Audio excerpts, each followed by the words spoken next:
Well, hello everybody and welcome back to another video, obviously from the comfort of my study at home, but I just wanted to start this video indoors just to show you a new bit of kit that I've been given to try.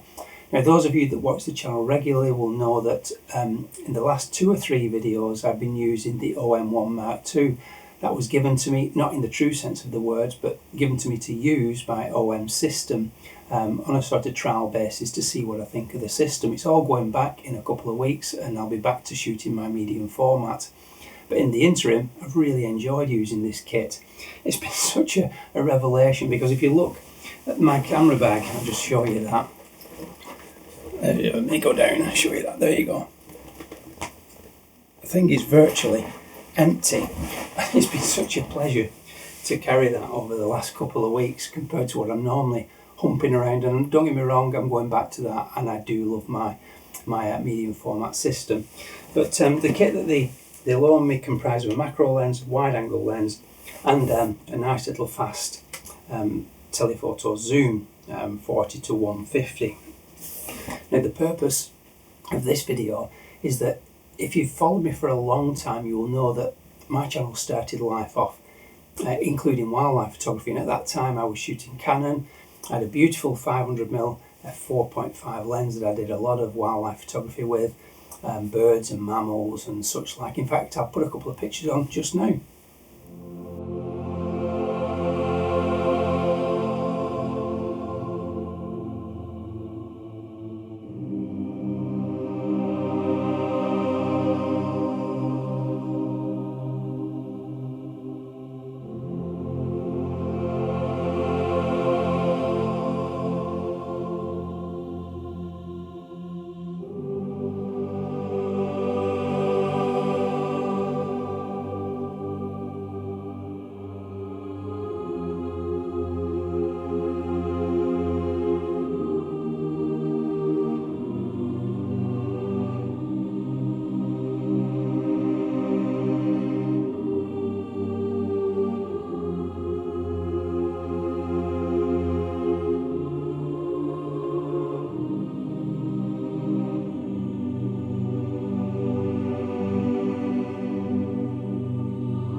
But eventually I moved to medium format and started to enjoy the more slow-paced photography, the more considered approach to photography, and actually found it a little bit less stressful and more relaxing. But that doesn't mean to say that I don't like to dip my toe in every now and again, but the trouble with that is I sold all my Canon gear, including the big beautiful lens that I had, just because I felt that it was depreciated and I didn't want to lose a lot of money.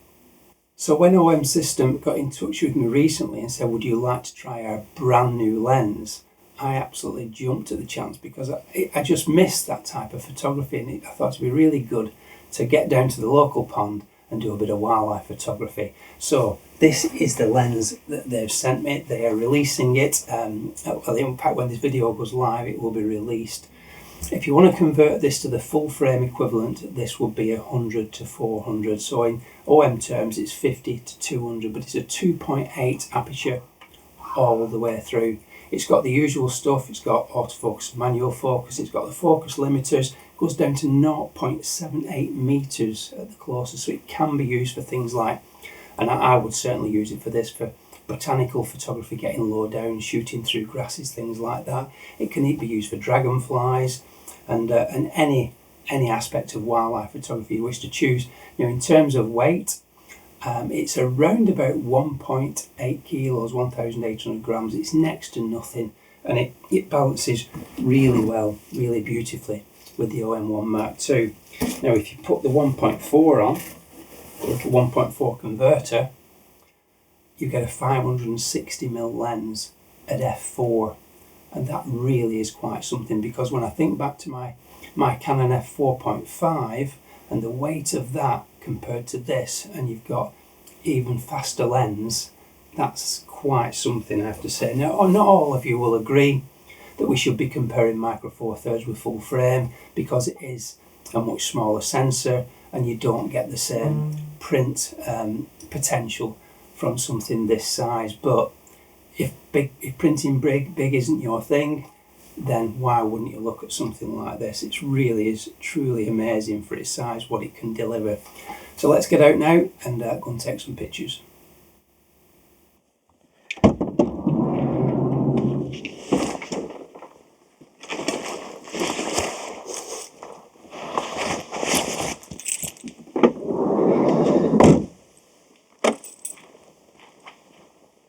Well, good morning everybody. Welcome to my local nature reserve. So one of the beauties of this place is that they allow fishermen to come here, and because of that there's a lot of nice places where you can get really low to the ground. We just spin this round. You can just see here you've got these nice big platforms where you can get the camera down pretty low to the water surface and shoot whatever comes by. So this is an old flooded brickworks, and it's actually a site of special scientific interest, or at least I'm pretty sure it is.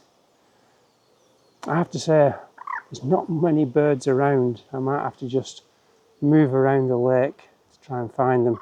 Just over here there's a couple of mute swans, just over there, and just over here we've just got a coot or two, so I may well have to move round. I don't think we're going to get a sunrise, but we can work with that. There's always things we can work with. Now what I will say is at this time of year birds are going through their annual molt, and not all but quite a lot of the birds can look quite untidy at this time of year. I'm not too fussed about that. It's all about testing this lens to see to see what fun we can have with it, really. Right, I need to find myself a spot. I need to find myself some subjects, and catch up with you in just a second. Right, so I'm having a go at the two swans. They're really the only thing I've got available to me at this moment in time. Just need to get clear of the reeds that are slightly obscuring my view.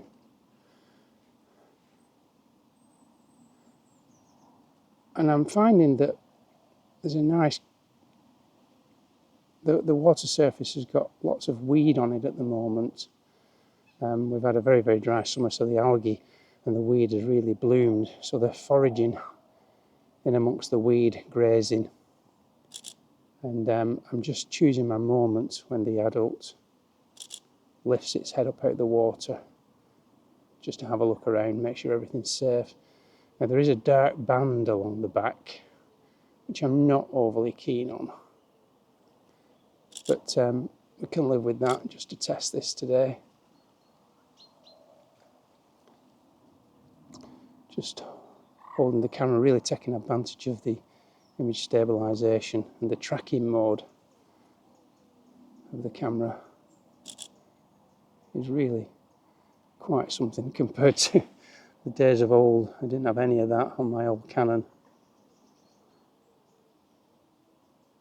But the swan has just sort of turned rear side onto me now. Not quite as attractive, of course. It's not filling the frame. I'm not too fussed about that. So what I'm trying to do is I'm trying to be really careful to position the bird off to one side, trying to make more of an environmental shot of it, taking advantage of the surroundings where possible. We are getting a bit of colour in the sky that might reflect onto the water surface with a bit of luck. You never know. But like I said, at the moment I'm just positioning the swan. It's quite small in the frame, just off to the lower right or lower left, just to give it a lot of breathing space, and to try and make something a bit more interesting than just plonking it directly in the middle. Don't know whether I said, but I've got the 1.4 converter on at the moment because it is so far away. So we're working at full extent, around about 516 full frame terms, which is giving me close enough to provide me with enough power to create some nice images. And just, if you're interested in the settings, this is currently 400 ISO and 1/60th of a second. So what I'll do when I've got this, when I've got something that I'm happy with, I'll put the best one on now.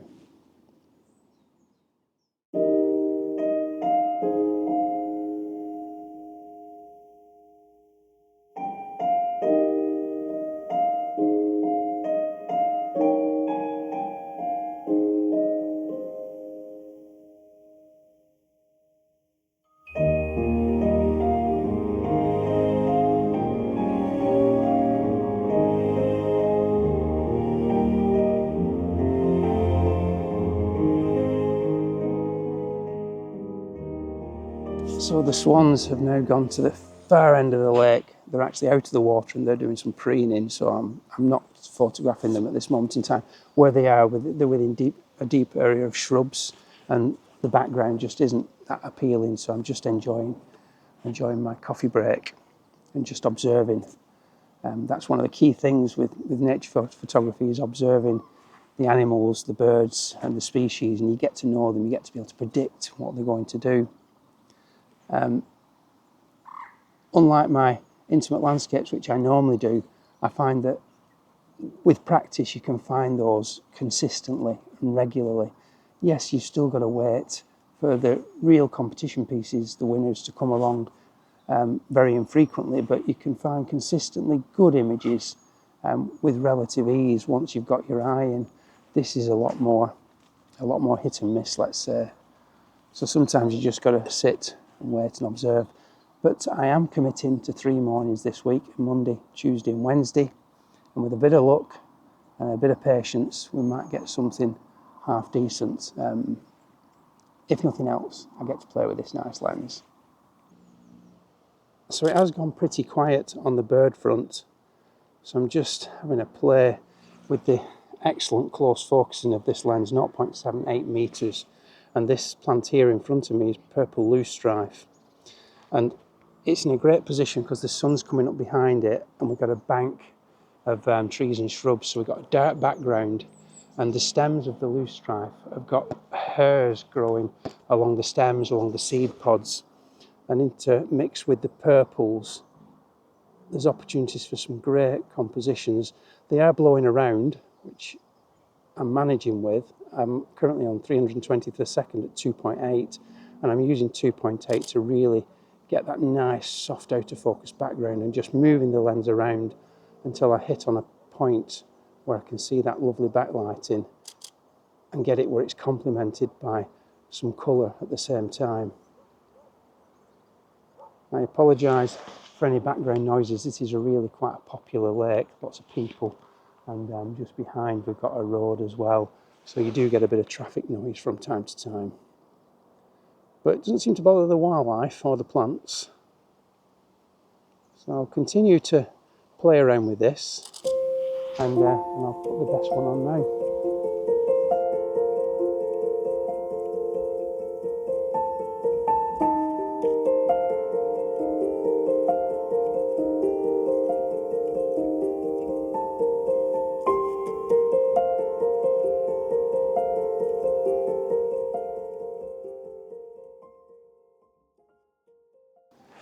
Right, well, I'm going to have to call it a day. I think I've done all right, considering just how few birds there are on the lake this morning. It's probably going to be like that for the rest of the week, but certainly got high hopes for the loosestrife shots that I've just taken. You'll have seen those, of course. They look really nice and probably a little bit more typical of the sort of stuff that I do. But I really enjoyed shooting the swans. Hopefully they'll be a little bit close tomorrow. We might get a bit more in the way of decent light. Hopefully the forecast is nice to us. But what I wouldn't mind, if the opportunity presents itself, is a bit of heavy rain. Now that is normally counterproductive to photography, but this system is, as it says underneath, it's splash proof. As far as I'm concerned, heavy rain is splashing. So if we get a bit of that, we can test the equipment out and see how it fares in the heavy rain as well. But we'll just go with whatever comes and have a nice 3 mornings photography. So I will see you back here first thing in the morning.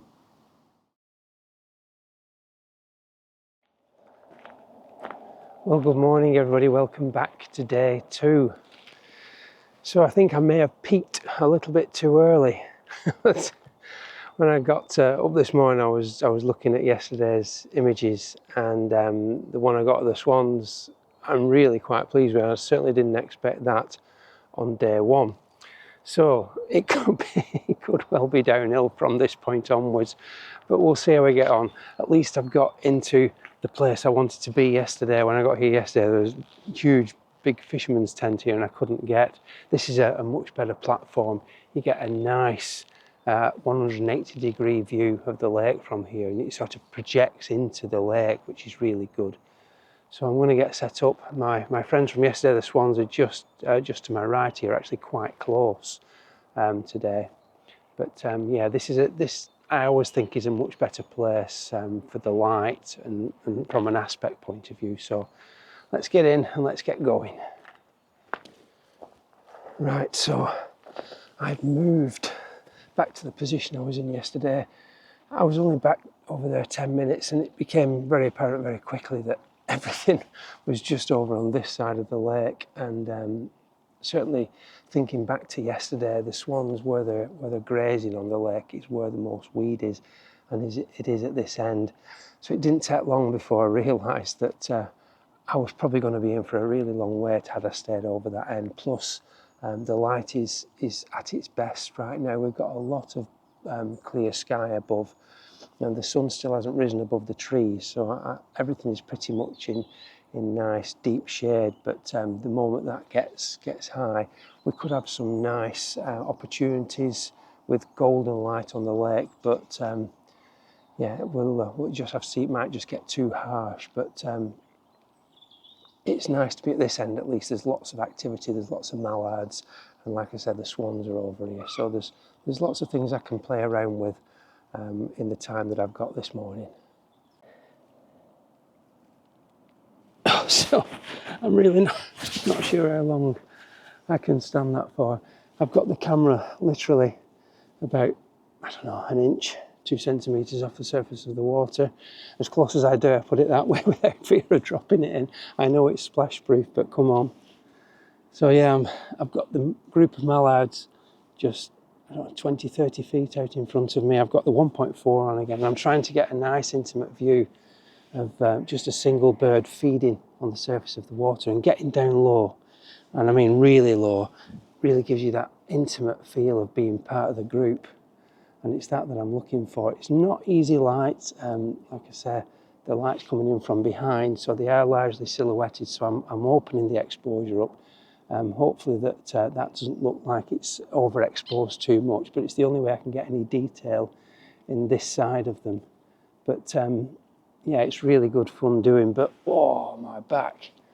I've been down there for about 10 minutes now trying to get a shot, but I'll put the best one on now.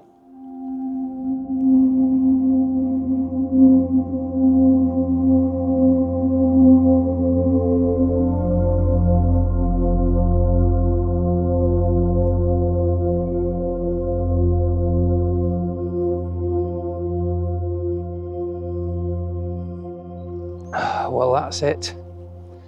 It was a very brief session this morning. I feel like I've done a lot of running around, and hopefully I've got something. It wasn't as relaxed as yesterday by a long way. The swans pretty much went back to the same place as they went yesterday to do all the preening thing. They've obviously got a routine each morning, which I've not quite got used to yet. It seems that they're out foraging very, very early on first light, and then they go and do their morning ritual over there. The mallards that I've just been photographing, which I'm hoping, fingers crossed, is going to be my shot of the morning.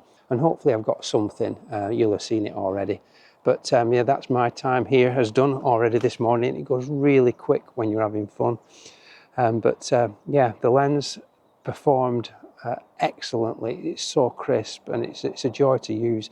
I would never have been able to get down there with my old 500 f4.5 and hold that. Impossible. I mean, to be fair, I probably would have put the tripod in the water back in the day, but yeah, hand holding gives you that freedom of movement. It's so fluid, you can react really quickly as well. But anyway, I'm going to leave it there, and I will see you back here first thing in the morning. Bye for now.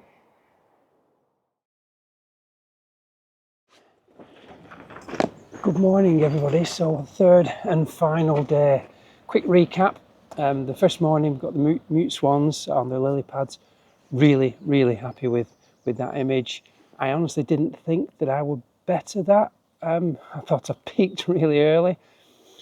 The image yesterday morning, you've obviously seen that as well. I edited it when I got back and I was pretty impressed with that, I have to say.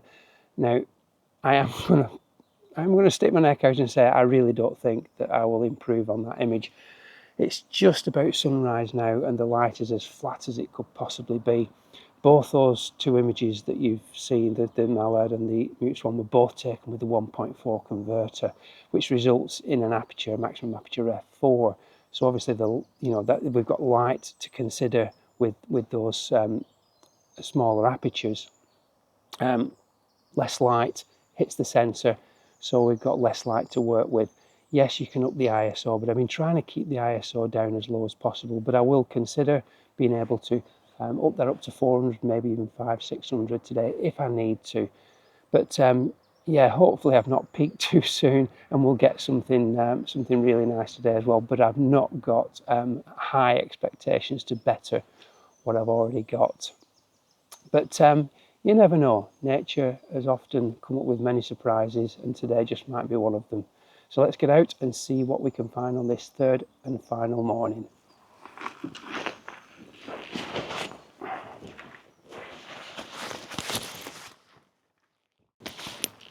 Right, so I've come to the little bit of a spit that sticks out into the lake to have a look, first of all, what's at this side of the lake. Yesterday morning I came here first and it turned out to be the wrong decision. Now, equally, there's not a lot around here this morning. The group of mallards that I photographed yesterday are just over to my right on the other side of the lake, but there are a couple of moorhens just here to the left foraging. Now, I haven't photographed those as part of this session. It'd be nice to get that third species and get something nice from them. They occasionally chase one another across the top of the lake. They can be quite aggressive with one another.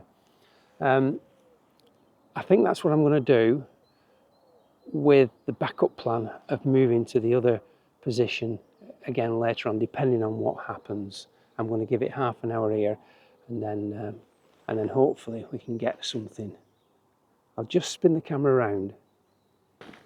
Oh, you can see one of the moorhens just there, and I think that's within shooting distance, and its mate from probably this year is over there. So I've got those two to work with. If I just rotate the camera around slowly,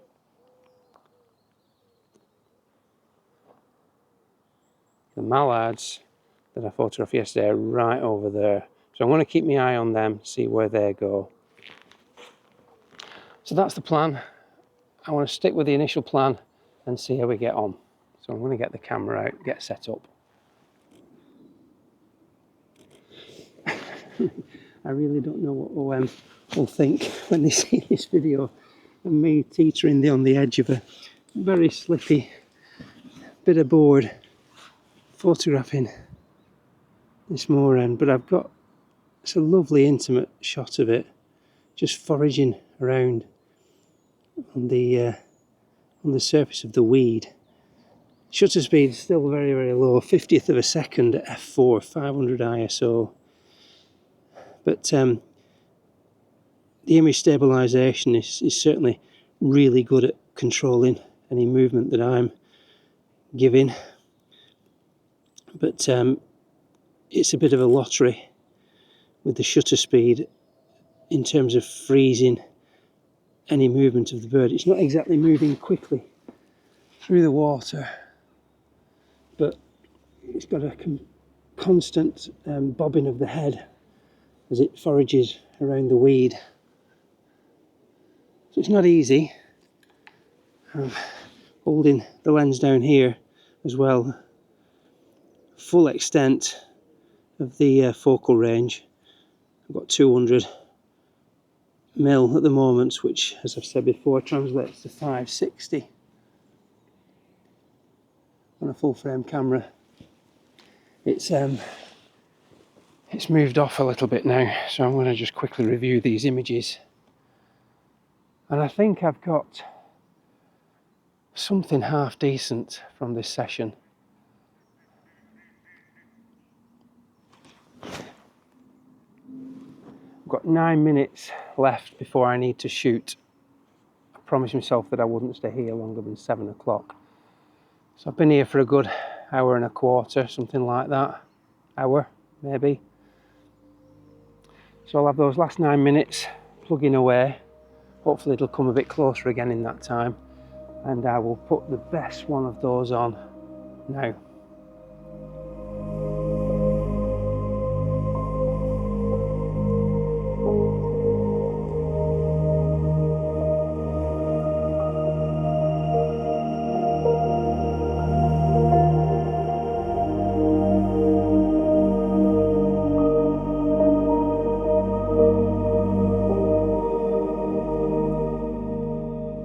Well, there you go, the end of the video. And I have to say, I had a huge amount of fun using this lens over the last 3 days.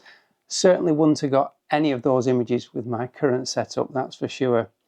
On reflection, I think of the images I got, the first two, definitely really pleased with those. The last one, sadly, not up to the standard I would have really wanted, if I'm honest, but you know, 2 out of 3 really isn't bad. When I think about the level of light in which that moorhen was taken, it was amazing that I actually got anything, to be fair. And I only included it because the head of the bird is absolutely pin sharp, and that little strand of weed coming from the beak to the water with all those little droplets of water, beautifully crisp and sharp. And you might actually think that the blurring of the body just creates a bit of dynamic to the image, who knows. But yeah, I included it. I thought it was good enough to be included in the video, but not as nice as the first two. The mallard, really, really chuffed with that image. So yes, this lens, when this video is live, you will be able to follow the link in the description below, which will take you to the website where you can have a look at this. I really don't know at this moment in time what the price point of the lens will be, but I presume the website, when you go to it, will have all that information on it. So as of the 10th of September, this lens will be available for pre-orders. So I'm going to leave it there and say thank you all ever so much for watching. If this is something that you might want me to do in the future or consider, please let me know in the comments below. But until next time, I will see you in the next one. Bye for now.